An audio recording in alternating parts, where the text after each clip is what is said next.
I was wrong about Ghost of Yotei.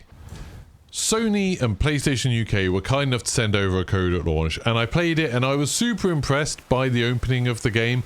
And then about 5-6 hours into the game, I started feeling like this is just another typical PlayStation sequel, where it builds on a super impressive first game. I really enjoyed Ghost of Tsushima, and it just kind of does more of the same. And we've seen that a little bit with God of War Ragnarok, with Spider-Man 2, with Horizon Forbidden West, is that the name of the sequel? Something like that.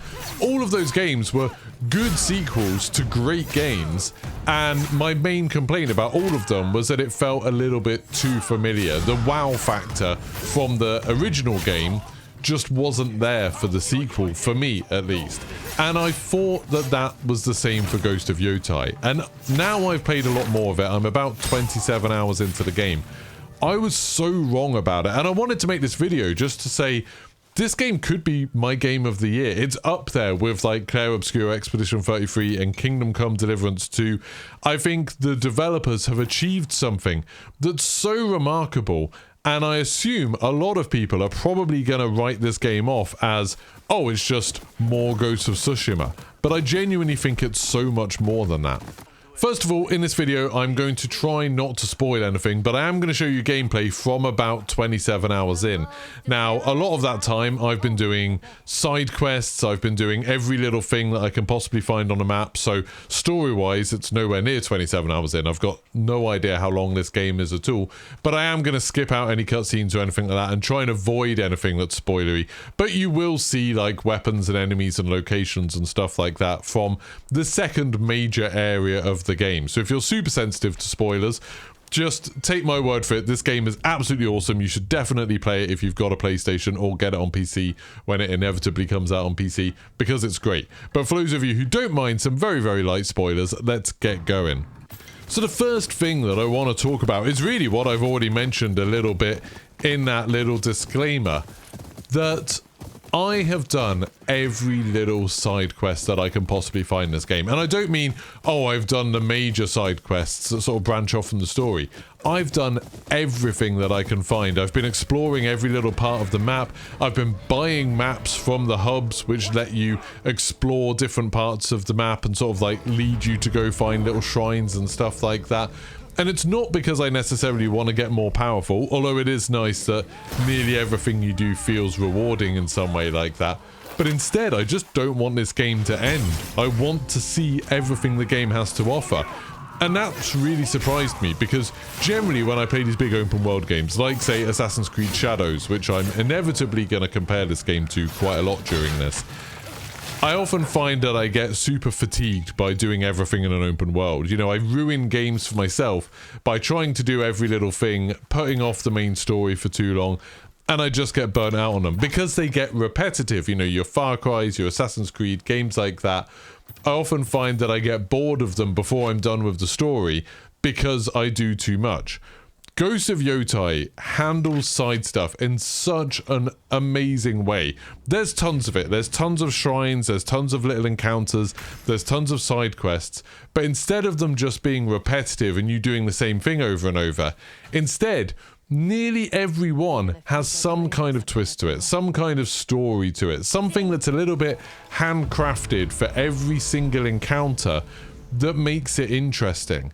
And that's just incredible. I don't remember it being like that in Ghost of Tsushima. Maybe it was. But it's made it interesting to do every single little thing. Like, sure, there'll be some shrines where it's like, okay, you climb up to get this shrine, and then there's another shrine that you also climb a mountain to do, or something like that. And then maybe you'll do 2 or 3 like that. And then the fourth one, you'll find that there's some people nearby and they need help with something, and that leads you into a whole nother storyline, a whole different kind of encounter from what you were expecting to do. And then maybe there's these kind of wolf dens dotted around, and sometimes you'll be helping the wolves and you'll just have to go clear out an enemy camp. And then the 4th time you're doing it, there'll be something crazy happen during that fight that completely changes it and leads to a completely different style of gameplay to what you're expecting.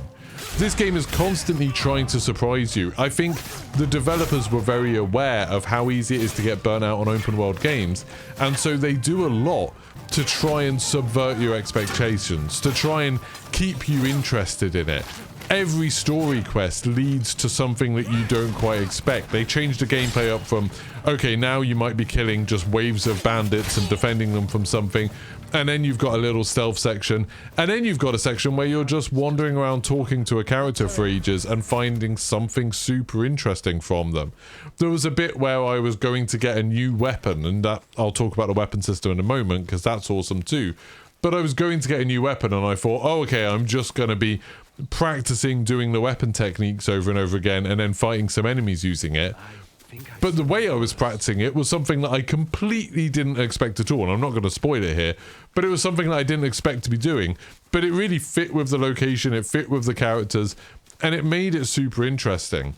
And another layer that goes on top of that is that the main character, Atsu, is way more interesting than the character from Ghost of Tsushima was.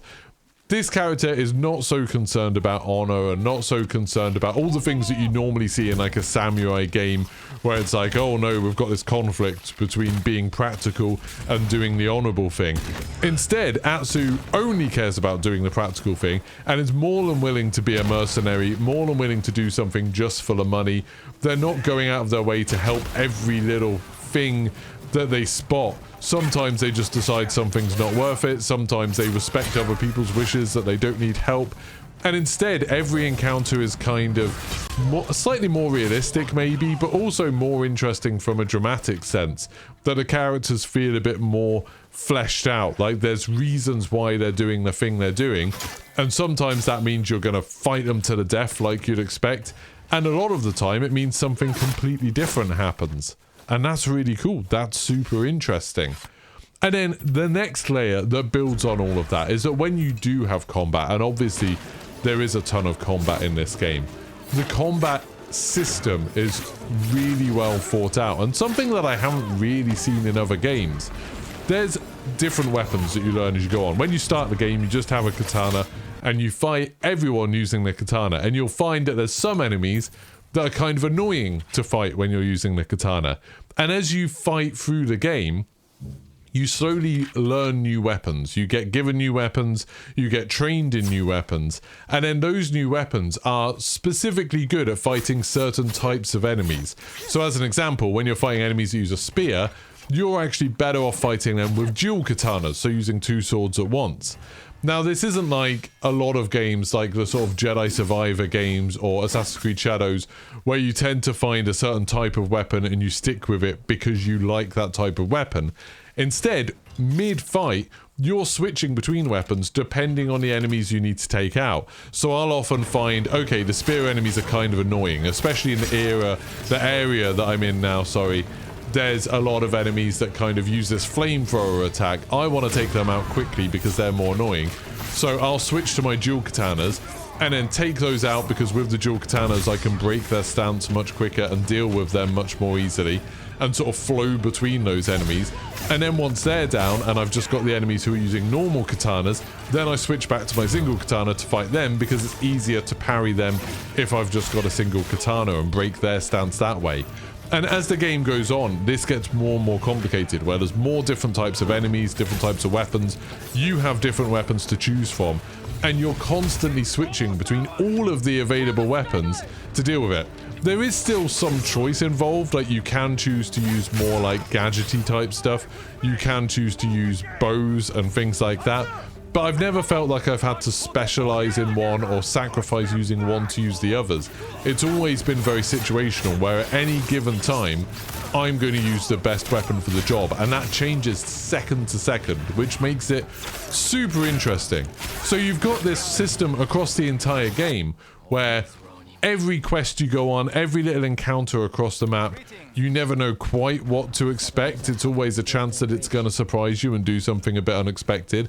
And then when you're interacting with characters, you don't quite know how they're going to react. There's always something interesting about the way your character interacts with everyone else that makes sense.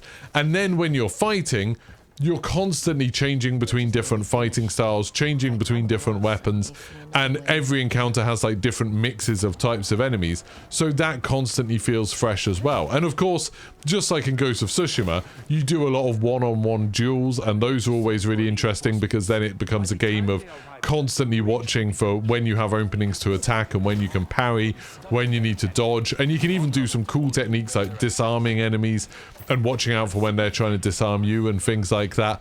There's just so many systems in the game that keep every moment of it interesting, and it's something that I didn't appreciate when I started playing it. When I started playing it, I genuinely thought, this is just more Ghost of Tsushima. This is another game set in Japan where I'm using a katana and I'm going to be parrying and stuff like that.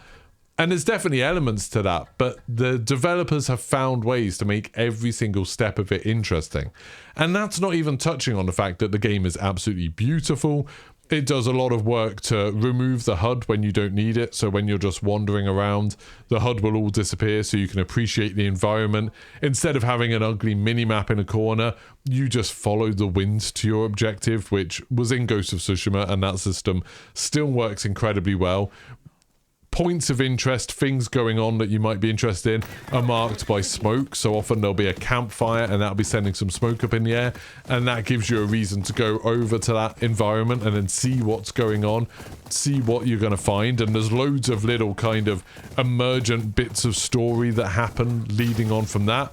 You can camp, you can set up camp anywhere, and sometimes other characters will turn up to your camp and sometimes they won't, and you'll just be using it to do buffs and stuff like that. The whole game just flows really, really well. And the game that it probably reminds me the most of is Red Dead Redemption 2. And I'm not saying it touches on Red Dead Redemption 2 in terms of immersion or in terms of like how many random things can happen.